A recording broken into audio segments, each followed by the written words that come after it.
my God, Ash, I have to tell you about this weird thing that happened to me today. Do you Tell want to me hear about it? everything weird. Yeah, if you didn't tell me Oh, this do you want wouldn't to be our hear about it? podcast. Okay. So I met this girl. Her name is Okay. Lori, Oh, and snap. she's amazing. Really? And then I said, how can we continue our relationship? And we've Yeah, been yeah, yeah. doing it since then. It's amazing. Lori is amazing. So, I think I've actually met this Lori once, and it was at yeah, Wreckfest. yeah, I was 9 months pregnant, waddling around, and she was one of you the were. kindest souls You on were. that fifth You floor were. bar. You were. You were. Yep. I remember the waddle, which is I good. Yeah. never forget it. I had purpose. I was out there. Welcome, and this is your first time joining. Thank you for being here. Thank you for being a supporter. If you're not new, please sign up for some stuff. I got all the things. But today we're going to talk about Nobody Taught Them That and early career hiring. And I am going to talk about it's so funny about how companies don't figure out early career talent. And I think it's really important for this conversation for recruiters because recruiters actually don't know how to do this. I believe this. I believe this is a real thing. So I'm going to let my guest today, our guest today is Lori Golden. She's the Rebel HR. She has a community. She has all the things. But Lori, please introduce yourself. Okay. So I'm Lori Golden. I've been I've been in the recruiting world for 27 years. I've been on the agency side. I've been in-house in corporate, mostly in and around tech startups and fast scaling companies. So some of my perspectives are a little unique, but I'm also the founder of Hire You, which is an early career program to help bridge the gap between being a student and being an employee. And I'm also building a couple other things in the Rebel HR community. So that's me. I'm just out here to argue with people and help them too. Yeah. First of all, I love that you just want to argue with people because that's my energy Just as want to well. argue with I people. want to argue with you as well. Also, Ashley does the same things. Listen, if they're wrong, they're wrong. I mean, who Yeah. are we to not tell them? Like, Right. the universe is going to let them know soon enough. We were just giving them a little heads up. I'm all about, I'd rather the ugly lie than the ugly truth than the pretty lies, right? And there's plenty Yes. pretty lies out here. So Mhm. I feel like I'm serving the ugly truth. I'm not appreciated. It's very much a shoot the messenger kind of thing. Also, there's no distinction between being able to share transparency and advocating. So like, Yeah. I can tell you about a thing I don't like in detail Yeah. so that you have the knowledge, and from that knowledge you can strategize your job Mm. Yeah. search or whatever it is we're talking about. But like the moment I start explaining a thing like AI one-way interviewing, we won't go there, but like when I start explaining what it actually is about, why it's happening, what it may or may not do, kind of a thing, it's automatically perceived as though I'm advocating for this thing, even though I say I'm not advocating for this, and I've personally never added this specific step to a formal interview process. However, I think it's important to reframe the perspective. I'm one of those people who wants to hear all the perspectives on any topic. My metacognition is key. Also, one of the success factors for me in my life has been poking holes in my own beliefs, like over and over and ongoing all the time. So I'm here for the people who want that. Of course, I get a lot of reactions from the people who don't want that. Yeah. And don't like set discomfort. the scene for me. Now we're talking about early career hiring. And in 2024 or 2023, I think it was very different than where we're at in 2026. Can you explain to the audience, like, what is different? What's happening now? Like, how can we contribute? Like, all of those things. Yeah. I mean, it's a huge conversation and there are so many factors, and it's hard to address the topic without all the factors. I mean, we have to look at some things that are outside of the conversation, like there's an entire generation of people addicted to this.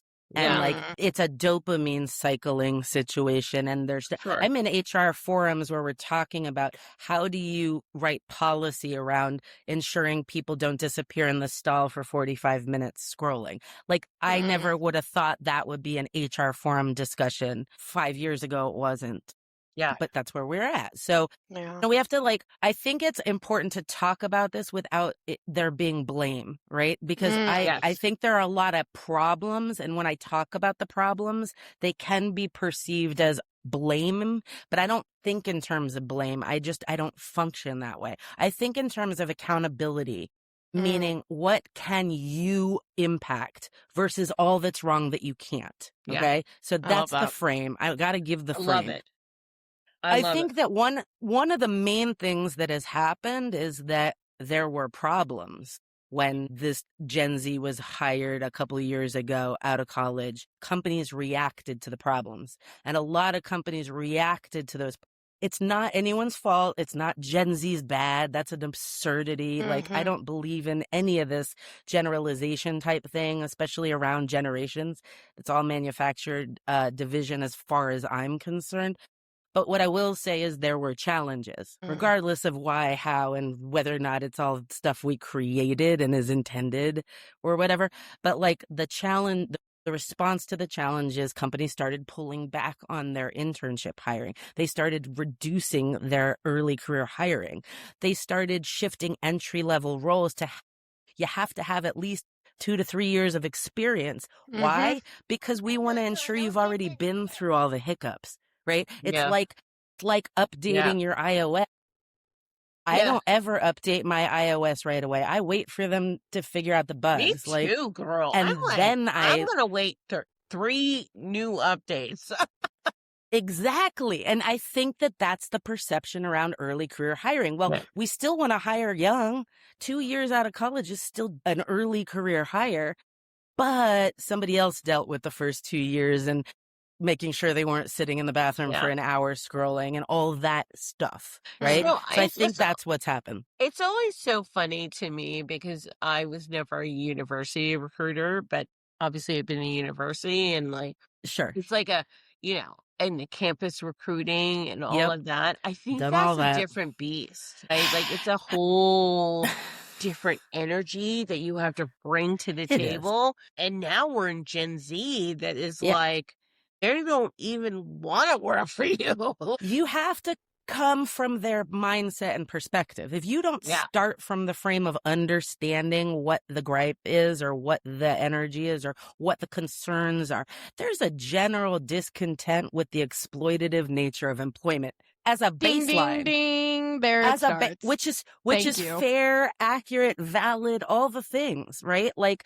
we can't, it's not that it ever hasn't been exploitative. It's just that like maybe this is the first generation that's been like, hey, this is ridiculous. Why are we doing this? This isn't right. Like, how can you connect survival to jobs, but then also it's like, there's so much Yeah. wrong with it. So you can't, I respect that perspective, right? That Mhm. foundational perspective they're coming to the table with. The issue though is that we need to have a bigger conversation Yeah. about, and Yeah. even with them, it's like, okay, I get it. You think things are unfair, but you have to learn to play the game and navigate it if you Yeah. are to change it.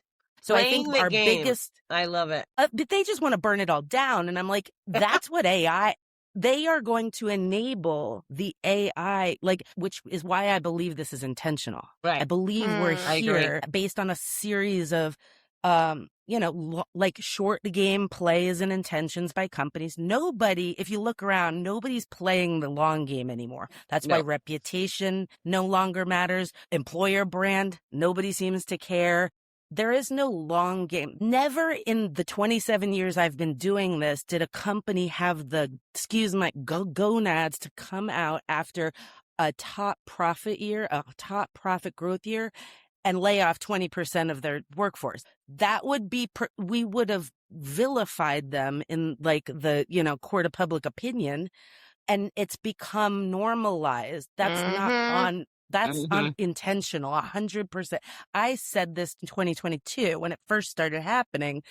I was like, Lori oh, my Golden, pattern, oh my girl, my pattern recognition. I'm on your team. I I was like, literally The moment ding, they ding, started ding. doing layoffs, because they way overhired in 2021. Yes, they and did. And not only that, but it was a candidates market. You could name your Yes, price. it was. We were all getting overpaid in the best That's of right. flipping ways. We actually Overpaid had is- a decent ratio from CEO to lowest paid employee for the very first time. Yep. And that stuff lasted like 90 days Right. until they caught on. Right. And then they said, And nah. we were making demands. We were making we demands. were. That was Yeah. a wonderful Oh, period of I'm life. getting and they were tired. blamed it. hold on. And then they're like, well, wait a minute. How did the power for dynamic flip? So, right? Yep. We have to Yeah. get things back Yep. to where they but Oh, yeah. also, Yeah. and also, so the narratives that Gen Z, I mean, there is a lot of propaganda. Like, let's get real here. There's a Yeah, lot for real. of stuff I agree. going on and a lot of I things, agree. narratives being fed to them on Instagram and TikTok. And it's like, it's also not serving them at all. Yeah, It's not lots of false supportive prophets. so Yeah. much. So we got to look at all these things, right? And I just think there's Yeah. a general misunderstanding. But if you look at the narratives and line them up to the actions of the companies, that's how you know this is not a flaw. It's a feature a working design. exactly as designed. And the contraction of jobs overall is going to start with the younger generation. This is the first generation that won't fight a universal basic income idea in this country. Everyone else prior doesn't want to. It's not that we don't like the idea of not having to work for a living or not. We want less exploitative systems and processes.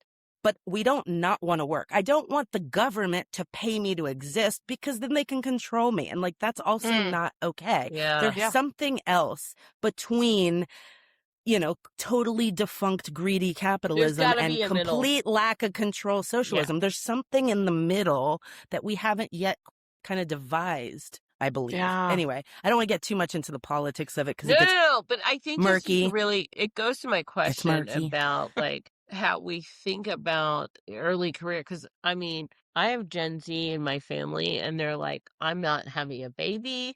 I'm not doing Right. a career. Well, that's a I'm not that's a buying narrative that's house. being Right. tossed at They're them. not doing anything. Right. And Well, so I think Ash, you want to talk to me about that? I mean, so here's a few things. This is what I'll say. Our generation, and I'm not Gen Z, just to be clear. I am a She's millennial. a No, you're- millennial. Yeah, And I know. even on a mentally elderly millennial, if we're going to really get there. Right. But the one thing that I will say is there is a part of the end of millennials and the Gen Z group that I'm damn proud of. And I mean Yeah. it. And I mean Yeah. Yeah. And I mean Me it in the too. sense of they do not want to be the best at capitalism. And they Nope. see the design, they see how it's working, and they're like, nah, Sure. not for me. I'll be overemployed. I'll go do all these other. So they have the grit, they have Yeah, the ability. absolutely. They will vibe code, they will automate Yeah. the crap out of anything you want. Yeah. They can take you to that next level, but they ain't going to do it if it's not equitable. And they're not Right. going to do it Absolutely. if the And good foundation, for the them. design. Good Yes, I for mean, good I them. for kind them. of agree. So I there's, agree. Yeah. it's a But weird there's also space. there's also perception, right? So like when Yeah. you hear a 25-year-old say Gen Z, we're burnt out, as somebody who's 50, been working since 11, I'm like, are you though? Is it burnout? Yeah. You know what I mean? Like with all due respect, like I Yeah. get it, but I also think we have a perception challenge. So like, I think there's totally a agree. cognitive burnout from this instant gratification, dopamine, more dopamine. I think that's exhausting, and I think they're feeling it. I think there's a lot of, we're experiencing actual cognitive decline as a result of I what agree. I agree. people are I lost ingesting. my So like, that's an phone issue. for 2 days, and I'm going to tell Probably you, best 2 days of your life. It that's probably was. the most amazing 2 days of my entire life. Like, please let me lose my phone again, right? Isn't it I- crazy that we can't just put it down? We can't just like I turn it can't. off. You know, I'm on LinkedIn all the time. Like, I can't stop. That's I know. it. I might miss one conversation And about then, AI or by the way, auto what am I rejecting really missing? people. But this is how I know I'm a weird millennial, because I'm someone that I'm like, take the phone away. Like, I actually do it as a challenge to be like, look, nothing changed. I haven't had my phone for 2 days, and absolutely nothing changed with this world. Is still just as Well, heavy as it it was when I happened sat to me. down. Like, literally, it happened to me. I lost my phone for 2 days, and I was like, I'm going to miss all the world. And Please take it. Just take it away. Literally take it away. Yeah. And it's so, I don't want it. I know this is kind of side subject, but it does go into this. There is such this real world, fake world feel of even just all of the technology bits, and even in the workplace. I can't even explain to you how weird it is that there are people who are actually terrible employees, but they're great on social media, so people let them stay employed there. And it kills me. Just because they have a social media presence, we're going to entertain all this drama. And that's where I feel companies aren't acting right. That's where it's like, okay, they're losing the plot, and they have a good challenger in Gen Z to say, but we're not really, we're doing everything we can to not actually make this equitable. We'll do any other design. They don't want it. But they don't, right? That's what I'm saying. If companies wanted to make things equitable, they would have started listening to Gen Z 6 years ago, and we'd already be down the road on implementing those shifts. But it's actually the exact opposite. Right. But again, people who aren't going to fight against universal basic income as jobs contract, if that's the long play. I don't know. Look, we're all guessing as to what's going to happen, but my pattern recognition is awfully good. I'm like, there's no such thing as unintended consequences at the billionaire level. Sorry.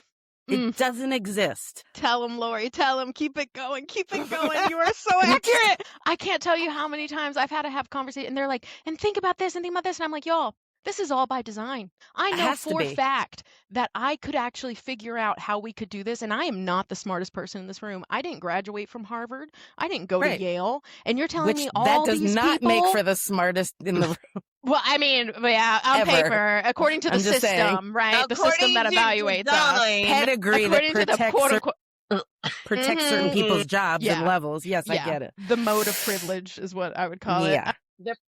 But it's one of those things where it's just like, I know I'm not the smartest person in the room, and if I could figure this out, then that lets me know. Same thing with the government. I didn't say that. Unroll the tinfoil hat. Roll it back up real quick. Okay, we're not going to do it. Never mind. Desiree told me no. No, I mean, like, let me get mine out. But it is the same thing. And me and AI have built an entire new political party because our whole political system is a sham. Whoa. And I've created cut us off and tell us after hours. AI. I've created new models for all the models that I think are defunct. Of course, working as design, but like, what if the if you could pull the smartest regular people and put them in a think tank, not millionaires, billionaires, trillionaires, but like regular folks, what would we come up with creativity and design and AI at our It would be a magical I don't even know what to say, but it's not hard to questions create these things. Because this gets real. Yeah. Do you... are we diving in? Are we allowed? Oh, we're doing it. Come on. But we have two questions. I have two questions. One of them is, are you on that plane that sends the smartest people in the room? Are you that person that sits on that plane? I don't think I am personally, but you know. This episode of the Talentless Podcast is brought to you by Do Better Consulting. Hiring is broken. Job searches are broken. And honestly, most career advice out there is just recycled nonsense. Do Better Consulting exists for people who are done guessing. They work with mid to senior leaders, founders, and talent teams to get clear on their signal, how they show up in the market, how they hire, and how decisions actually get made. No fluff, no templates just to say you have them. Just strategy, structure, and honest feedback that actually works. If you're tired of spinning, it might be time to do better. Head to dobetterconsulting.net. It's the high metacognition, high agency people. Okay. It's not necessarily the highest IQ people by itself. It's definitely not the most highly educated people. Yeah. My word. I mean, like, there's entire swaths of highly educated people who've been also taught not to question certain things. And this goes on all ends of worldview spectrum. Like, you have to understand, I am so agnostic to politics. Like, I can take any single issue on its face and apply the same level of questioning, thinking, metacognition to it as any, and it doesn't matter how, in fact, the more emotionally connected I am to the topic, the more I challenge myself. That's what's missing. It's what's missing. And I mean, it's missing amongst the most educated and the most this and the most that. I don't like the word detached, but there is a level of detachment from things that allows you to look at them from a different level of logic and reason. Because I'm not emotionally attached to the outcome. I'm not bringing that emotional trigger to my thought process. So, and it's why we are at an impasse on everything in society, is because we're so divided, subdivided, and taught to react to our triggers. You know what I coach people to do when they're triggered? Stop focusing on what triggered you and start looking at the thing inside of you that was triggered. Now that sounds like blame, but it's accountability. And the difference is empowerment. You cannot be an empowered human being without a level of a personal accountability. Meaning no matter what caused the trauma, it's only I can heal it.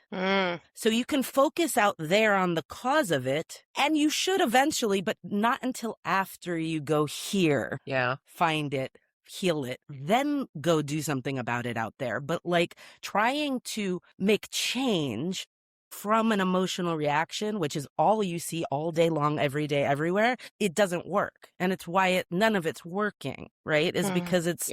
I'm so curious. I know we went way off the question, No, I wouldn't be in the really room. Good answer to my question. So I'm going to follow up with one. Okay. No. So Gen Z loves AI, right? We bring it back to early career hiring. They love it to some degree. So I don't know. I'm seeing less and less. I'm seeing collectively that they're rejecting it. Really? Because see, this is my question. What are they not adopting? Where are they adopting? And how we can be better at AI to make sure that they're embracing it? What does that energy look like? Tell me what they're not looking for. So I think right now what they're reacting to, and I don't think they're rejecting the tech itself or the tools. I don't think any of us really are. I think what I'm rejecting or what others might be, and I'm not rejecting the tools, I'm rejecting the idea that there's this thing, this complete shift of systematic everything that is being forced on us. But what I mean by that is no other time in history has a change been introduced without a whole lot of narrative, like a whole lot of this is going to be good for you. This is going to be great. Like, here's how you're going to benefit from this. We've mastered the art of psychological manipulation around consumerism. AI coming at us, but it's coming at us without a positive spin. What it says to me is this is a closed loop circuit, and we and our opinions about it are not in the loop. They don't care what we think about it, what we say, what our demands are. If they cared what we thought about it, they wouldn't be optimizing creativity and porn before optimizing cancer research. But they're going after the things that make the most money, but simultaneously also add degradation to just humanity in general. Like, there's no benefit to using AI for creative endeavors. Humans have mastered creativity. Look at the Renaissance period of history. Look at like our history. Pull up a million reasons why we should use AI. Right. And then our children aren't safe. And I think that the younger generation also realizes they're being marketed to aggressively. The worst. And it's not positive things that will improve the quality of their lives at all. It's all negative. It's all if I'm more places to spin out. If I'm a recruiter sitting in the seat right now, I've been assessed an AI tool. How do I do that for early career? How do I speak to the next generation of what we're doing, Lori? I would love to educate. Transparency, I think, is the key. I think most things, if they make some modicum of sense to a process, can be accepted if there's clarity around it. The thing that people are, and we know this because we're always, especially Desiree, you and I are always in the AI funnel screening Always. conversation. Right. And it's like, the thing is that that there's a lack of communication and transparency from companies based on how people are talking about it. Like so there's this off the bat perception that this AI one-way screen is instead of me going directly to talk to a recruiter. And it's not. It's instead of you getting rejected without being considered. And that is the part that is like missing. Yeah, no, we work together on a partnership where I believe human in the loop, right? And Ash can talk to this more Absolutely. It's not intelligently replace than I can. humans. Right. It's important to help. There has to be an objective screen. There has to be a way to screen down and filter down. There's this idea that like we love rejecting people.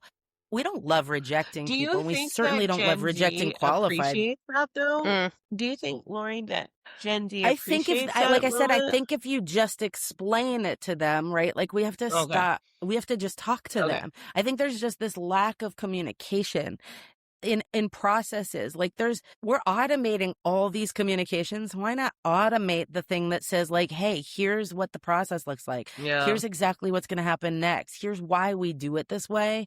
It's not because we don't care. There's a perception that sending the AI screener to the top of funnel means the company doesn't care. Like they don't care about your time, that they think their time matters more than yours. That's not it at all. It's bandwidth, and we want to give more people an opportunity to add context to their 2D resume and application. And there's really not many ways to do that other than at the very top of the funnel. And again, in a market where 50% of people are still opting out, whether they've ever tried it or not, whether they know if they're good at it or not, whether there's also this assumption that all neurodivergent people will automatically struggle with that.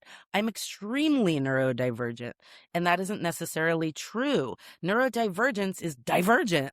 Like there is no like, these people, this entire spectrum of people is going to struggle with this one thing. Like I think we make these generalizations and we just categorize people, and it's part of the problem, right? It's like we're not dealing with individuals on an individual, unique basis anymore. Ashley, I wish you were alive 50 years ago. It was very different.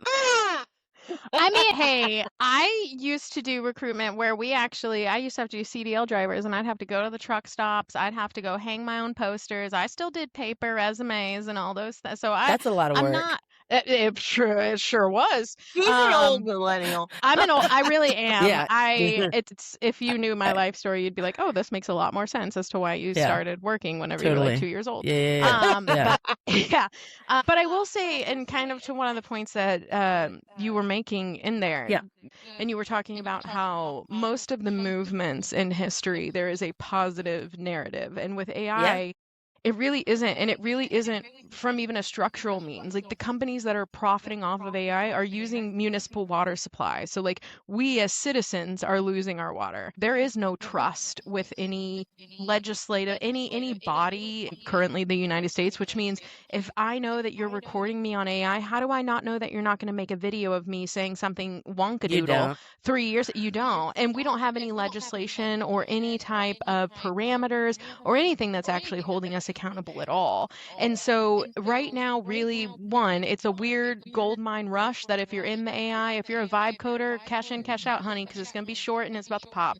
Step 2 is once it does pop, we are all going to be left with the remnants of everything left around us for this fictional world that never existed and costed us everything. They're betting the global economy on AI. Literally. And literally. They want fake human intelligence, and y'all have real humans, but they're doing this so they don't have to pay you. Y'all pay attention. Right. But right now. But then what are they going to do with us? We're just greedy eater. They don't need. Exactly.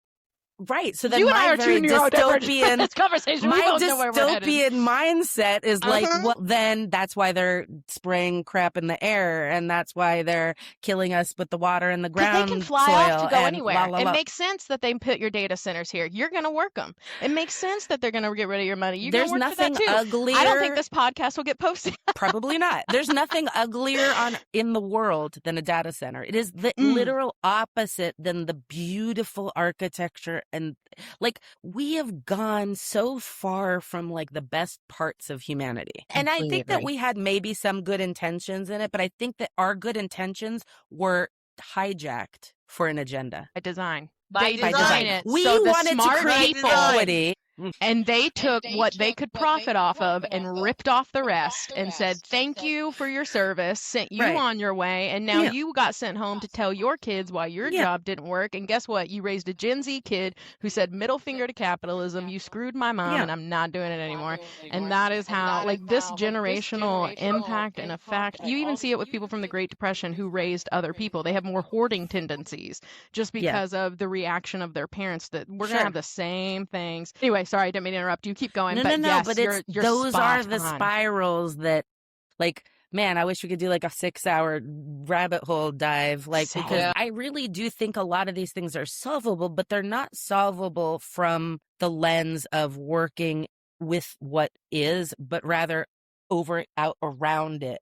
Like, Yeah. we've got to create other containers for people Yeah. to connect. First of all, they, whoever you define your they as, we all have a they, right? Yeah. They, the powerful they, are actively disconnecting us. With all these means of connection and platforms to connect, we've never been more disconnected in history than we are right. I Think about agree. that. Before the internet and social media, where you could literally chat with somebody in China, before that, we were more connected. Yeah, it's crazy. And it was more like, real. It's insane. It was more real. for me. But I know that you built the Rebel HR for one reason. Is I feel like it's connection that you're trying to do there. Yeah. Can you talk to me about what Rebel HR does? Totally. Well, first, I just want to say anything and everything I will build or be a part of has to either empower people or connect them or some version of both. So I only will work on things that those two are the factors, okay? Because that's my rebellion. So the Rebel HR, I actually started it on LinkedIn before there was any purpose. I just started it.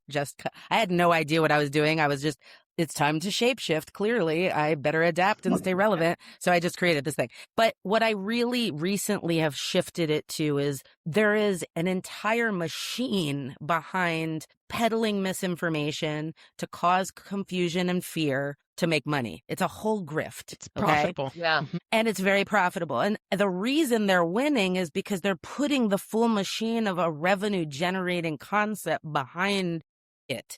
Yeah. One thing I've learned, whether I hate this version of capitalism. I don't hate capitalism on paper. But I don't want to go there. But the point is that I mean, late stage is pretty crappy, but keep going. late stage of everything is crappy. But again, why is it the late stage? Because we're coming up to the, 'Cause we let it be. a Late breaking stage point here. arrives. Yep. You're right. Yeah. But yeah, it's if you don't put the full weight of a revenue generating machine behind something, even with social good intent, it won't go anywhere. Look at the nonprofit landscape. Oh my God. Yeah. We could do a talk whole about that separate all thing on day. this. I've worked in multiple nonprofits in my life already, and I've been part of the effective altruism community and Ugh. gotten involved in the 80,000 hours and all kinds of things. The problem is that more money is spent on administration, overhead, Yes. operations, Yes. nefarious corruption, laundering, whatever. But very little actual good happens. And I'm not saying that people aren't good at well intended. Like it's like this I'm saying much that good happens. intentions get hijacked Every for time. agendas of people who are more powerful than the people with the good intentions. They've become expert level at seeing what we care about and grabbing it, hijacking it, leveraging it, and then making us believe that they want to help us accomplish it. And it's just another nonsensical thing. So the reason Hire You, for example, is not nonprofit because it's an education program and everyone's like, well, it should be nonprofit. Yeah, but then it won't help anybody. How about if we Word. make it a revenue Yeah. generator that scales and then we can impact a lot of Yeah. people? I want to empower people at scale, not Right. 20 every 3 months. Yeah. And I'm only one human, so I'm going to have to. So that's basically the concept of Rebel HR was the grifters are using the system, Mm-hmm. to They're playing the peddle game. their wares, to peddle their snake oil. So we, the ones who care, the ones who have good information and can actually help people, have to use similar systems to get our information to land, or even for it to be heard, right? There's a lot of noise. I said this like 10 years ago when social media really first took off, and even more than 10 years ago. But like, when everyone has a voice, no one has a voice. Yeah, I love it. And that's what we're up against. Where's the leadership? Yeah. I mean, anybody and their mother who's got some charisma can get on a podcast, and the cute ones. What really kills me is, please, if I see one more cute young female on a video talking about things they don't understand, I might lose my shit. Excuse my French. Oops. Oh, please. We don't care about cursing on this show. Please do the thing. Yeah. Speak as much French as you'd like. Yeah. Beat me out. Yeah. No, we would never mute you out. But the other thing that I would say, and just to one of your points, so two things. One, number one point she made, and she made it in the beginning, you have to play the game. You want to change the game, you're going to have to play the game. You can't be on the sidelines and be like, I'm going to change this game that you've never ever played before. So you're going to have to get your hands dirty, and it sucks. It is the part of capitalism. But if you do it and you do it well, you can do great things. And that's the fight that we put towards. That's the point. Well, the whole, like, when you live in a world where the proof is in the pudding that the darker your intentions, the more successful you'll be. The more nefarious you are, I believe that the more wholeheartedly. so being that's the reality, it's like we have to cut. We can't. I have left so much money on the table over like that's not in my values wheelhouse. I can't really do that. I can't go work for a defense contractor where they're making an autonomous army. Sorry, I just can't be part of it because like I have to. That's part of my body of work forever. I think if I'm going to hold Gen Z, I do want to hold Gen Z's feet to the fire because like there's so much that they have been born into and that so much has been done to them. But I also want them to hear this, if they hear anything, if they're watching this, is that they will be. The thing that was advantageous to us is we clowned the older generations, but we still respected their wisdom. We respected their wisdom enough to learn from them, to be able to learn how to navigate the machine we don't fully, like they understand stuff isn't fair, but they don't understand why or the inner workings or how we've gotten here, anything else. So we want to help you guys. And the only way we can do that, if you are just like, okay, boomer to anybody who's like more than 10 years older than you, I don't know. We can't help if that's the scenario, is that you've decided that none of us know what we're talking about. We are all the cause of this problem. First of all, that's how I know they're not clued into what's actually going on, because they believe it's the generations ahead of them that caused this versus the elite, powerful few that have control, who have created everything. We are all subject to the same nonsense. It's not... but we do have wisdom and we have experience, and we know that if you focus on what you can change and not focus on what you can't change, right? It's like the Serenity Prayer, but like if you focus on what you actually can move, the needle you can move. Yeah. But you can't just sit there and complain about all of the unfair systems. Your complaint is part of the agenda. So it stop. is that. So stop. Ooh, can we someone highlight that? Put it on a reel. Like we can make it a short. That to me is so real. Your disgruntlement, your inactivity to change the system and to just put your hands up and say burn it down or I have nothing to do with it. Which I get it, and I get how some people have gotten there. But I agree with exactly what you said. Yeah. If we stopped fighting amongst races and genders and religions, we might start realizing that the color that's really like causing us pain is green. I'm sure. It's not our skin color, it's green. And then if we focus on who the very few people are that actually are oppressing all of us, then we'd stop fighting. You know, the red ants and the black ants in the jar fighting each other? We're that. And we need to start looking at who's shaking our damn jar. Right. And when Thank you, shaking the damn jar. I'm going to coin that one. Well, and just one last thing that I'll add that you hit on that I think is super important. One thing that I always say is whenever you're good at what you do, you don't just do it for anybody. And the reason that I say that quote is exactly for what you were saying before, that you can create the most innovative and most amazing and coolest things with the best intent on the planet. Theirs will always be profitability, and they will strip Absolutely. it for everything that it's worth. And how do I know this? Look at our medical system. If you Right. think that there aren't people We're who have incentivizing.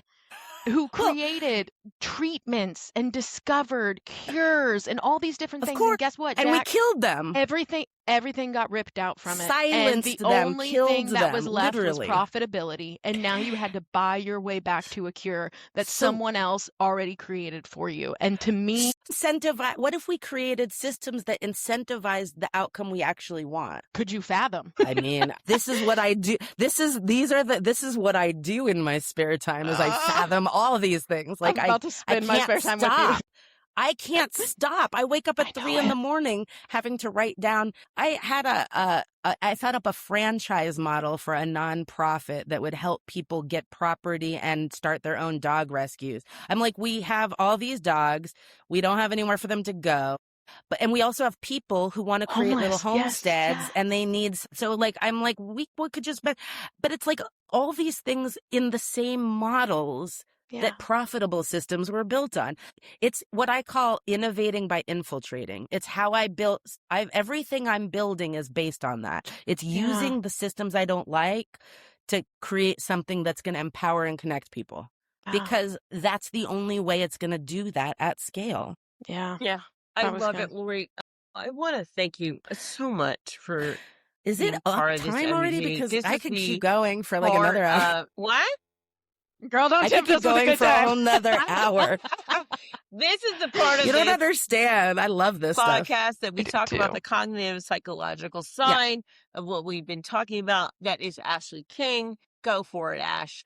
That is. And today we're going to talk about the differences that Gen Z faces. So, a lot of us, depending on what generation you were in, whenever you went to school, you went for your degree, and there was usually a high chance that you would get a job in that degree plan.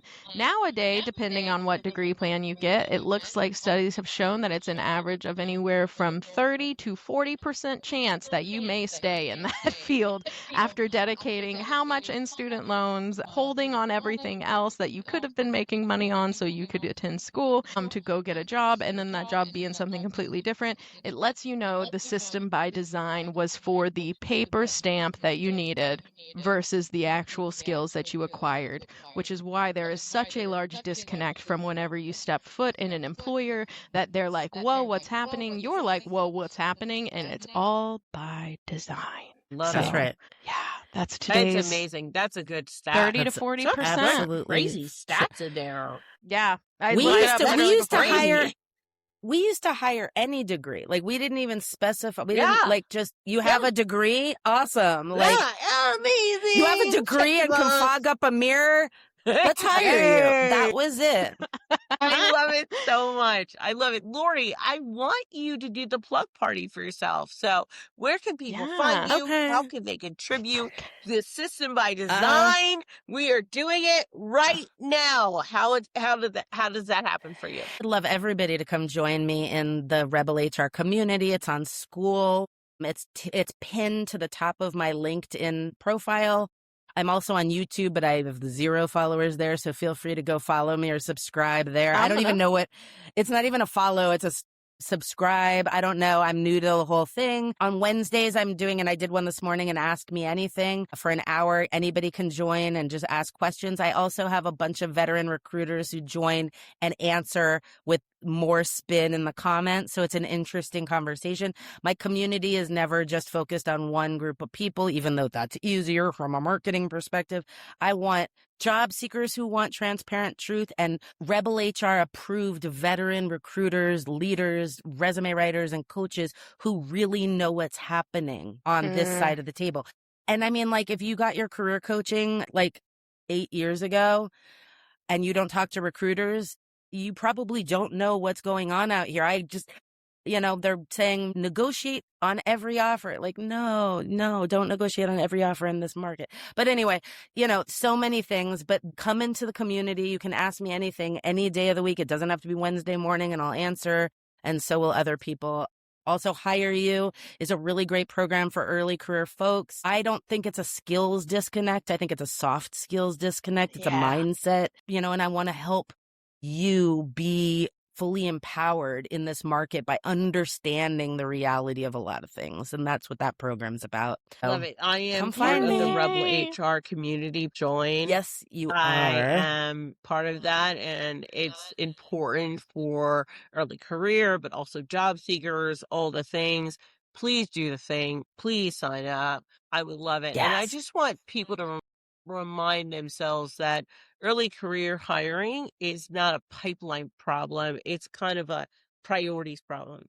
How we get into it. Stop treating early career as a cheaper version of how you get something done. Yeah. Let's treat it as something real, and how we can mentor them, empathy for them, and move them through the pipeline, and move them into organizations. And I think I want to say, kids, college isn't the only option. And it's Yeah. definitely no Yes. longer the sacred blueprint that you were sold. Yeah. And sorry, mom, dad, that I'm telling them this, but like, it's not the only path. My son has a wonderful career in the trades, company paid truck. I absolutely believe the ones who are most AI proof are the ones who are going into And by the work way, that can be done with your hands. I should have been a plumber. I should have been a electrician. The fastest You know, fastest growing class of millionaires in the United States is in the trades. Yeah. It's it's owners not of what trades. we're doing. It's Yeah. not here. I should have been So, all the you know, things. explore all the options. Look at your ikigai. Like, it Yeah. doesn't have to necessarily be university. It doesn't Yeah. necessarily have to yield 6 figures of debt. No. No. It's Could you not. fathom? And thank you for saying Yeah. that. I think that's really important for people to Yeah. hear. It is. Yeah. Well, team, this is the most amazing time. Lori has Yes. been an amazing guest. Please follow her. Follow Rebel HR. Do all the things. Please, please, please. Sorry, dogs. Yeah. Anyway, she probably had it timed. We're a little over time. That's fine. I want everybody to follow us. You can follow us on talentlesspodcast.com, anywhere you get your podcasts. Anything you can do, anything. We're showing up in Google. So let's do it right now. We also just started a new Beehive newsletter. So please also Ooh. subscribe to Gotta that. sign up. Thank you so much.